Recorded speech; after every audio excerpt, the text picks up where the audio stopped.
आप सभी का अपने YouTube चैनल ऐसी ग्लोबल पॉइंट में स्वागत है।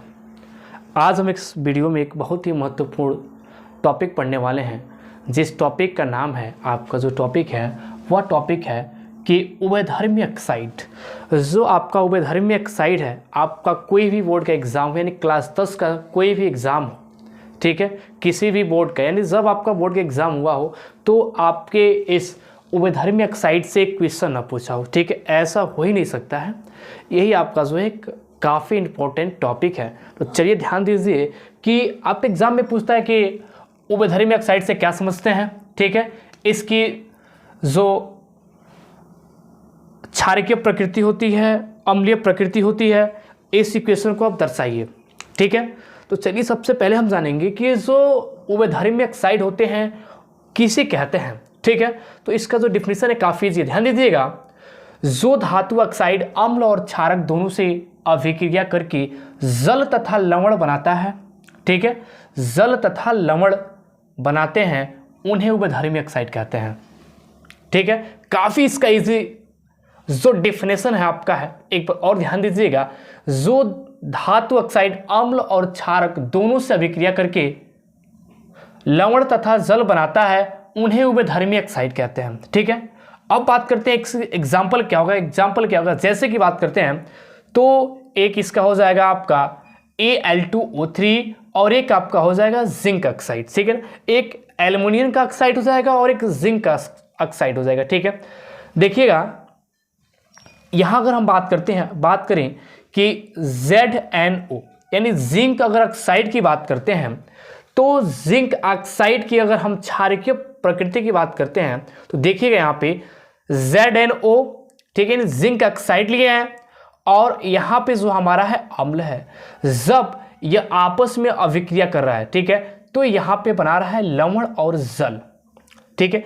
ये जो हमारा इक्वेशन है ZnO, ठीक है, प्लस 2HCl जो बना रहा है ZnCl2, जिंक ऑक्साइड बना रहा है और जल H2O बना रहा है, ठीक है।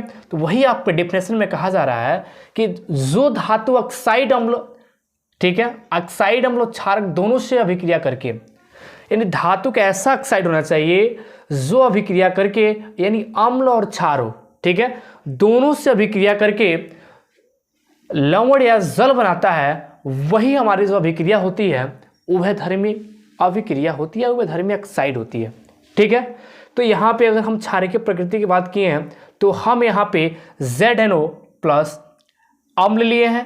ये जो हमारा बना रहा है प्रोडक्ट वो लवण और जल बना रहा है।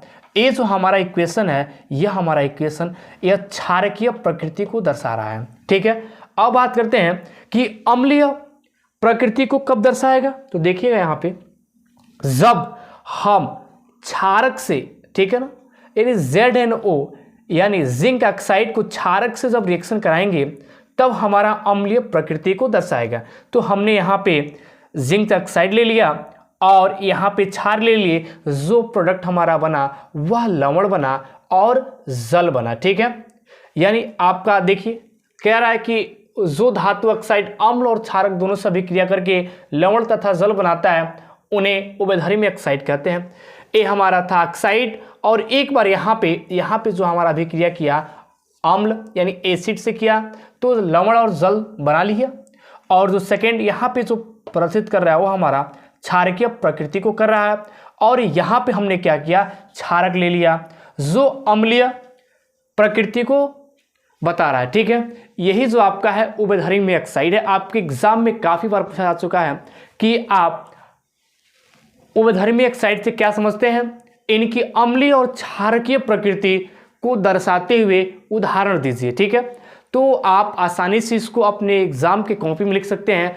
इसका जो भी इक्वेशन है या डिफिनेशन है काफ़ी इजी है, ठीक है।